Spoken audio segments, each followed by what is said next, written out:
बिस्मिल्लाहिर्रहमानिर्रहीम। अऊज़ु बिल्लाहि मिनश्शैतानिर्रजीम। बिस्मिल्लाहिर्रहमानिर्रहीम। अल्हम्दुलिल्लाहि रब्बिल आलमीन व सल्लल्लाहु अला मुहम्मदिन व अहलि बैतिहि तय्यबीन अत्ताहिरीन अल मासूमीन व लअनतुल्लाहि अला आदाइहिम अजमईन। अम्मा बाद क़ाल रसूलुल्लाहि सल्लल्लाहु अलैहि व आलिहि वसल्लम हुसैन मिन्नी व अना मिनल हुसैन अहब्बल्लाहु मन अहब्ब हुसैना। नाज़रीन किराम, सामिन मोहतरम, सलामुन अलैकुम व रहमतुल्लाहि व बरकातुहू। नाज़रीन किराम, असां अॼु पंहिंजे मौज़ू ग़म हुसैन में रोइण सुन्नत रसूल आहे।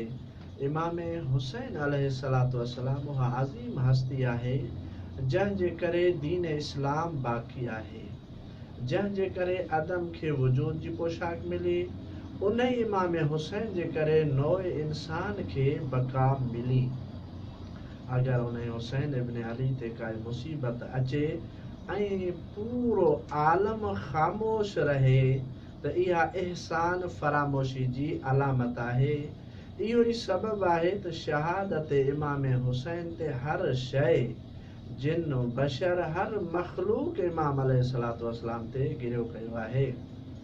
साहिबान अज़ा, हज़रत इमाम हुसैन अलैहिस्सलातु वस्सलाम फरमाइनि था, जंग सिफ़ीन जी वापसी ते मां पंहिंजे बाबा अमीर अल मोमिनीन हज़रत अली अलैहिस्सलातु वस्सलाम सां गॾु सरज़मीन करबला तां गुज़रियासीं।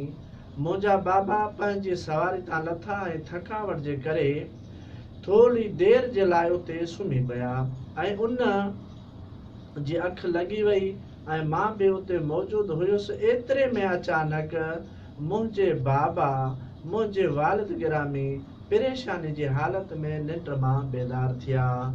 ज़ारो कतार रोई रहिया हुया। इमाम हसन अलैहिस्सलातु वस्सलाम रोइण जो सबबु पुछियो।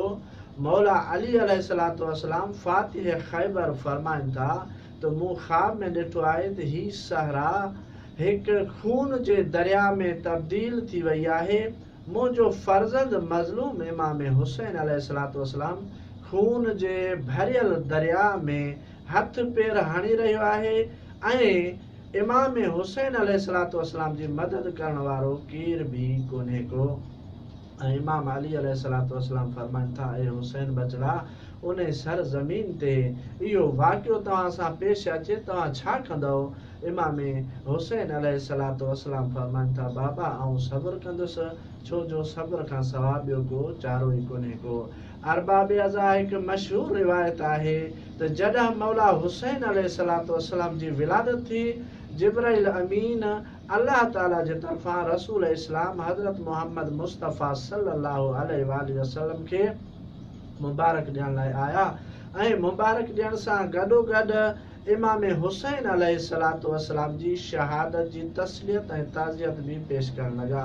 जॾहिं रसूल इस्लाम शहादत जी ख़बर ॿुधी त रसूल इस्लाम हज़रत मोहम्मद मुस्तफ़ा सल्लल्लाहु अलैहि वसल्लम ज़ारो कतार रोइण लॻा त जनाब सैयदा ज़हरा सलामुल्लाह अलैहा रोइण जो सबबु पुछियो त रसूल इस्लाम फरमाइनि था, हाणे जिब्राइल अमीन हुसैन जी विलादत जी मुबारक ॾियण आयो हुयो ऐं मूंखे शहादत जी बि ख़बर ॿुधाई अथसि त हिन तुंहिंजे बचड़े खे करबला जी ज़मीन ते 3 ॾींहंनि जो प्यासो ऐं बुखियो शहीद कयो वेंदो।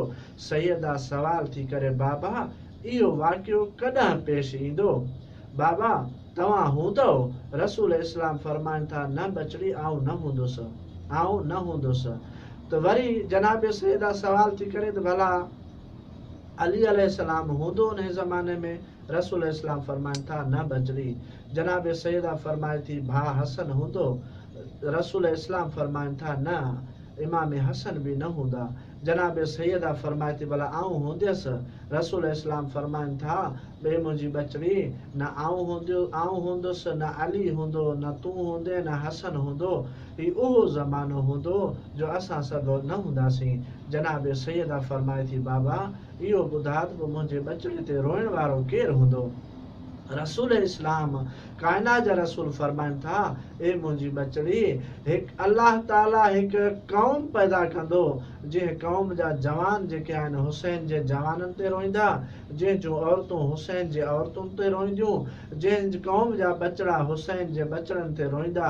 त जनाब सैयदा फरमाए थी, बाबा आऊं बि वाइदो थी करियां त आऊं बि इन्हनि खां पहिरियां जन्नत में न वेंदसि। जेके हुसैन जा आज़ादार हूंदा, जेके हुसैन ते रोईंदा, पहिरियां इन्हनि खे जन्नत में मोकिले, आऊं पोइ जन्नत में वेंदुसि, आऊं जन्नत में पोइ वेंदसि। वस्सलामु अलैकुम वरहमतुल्लाहि वबरकातुहू।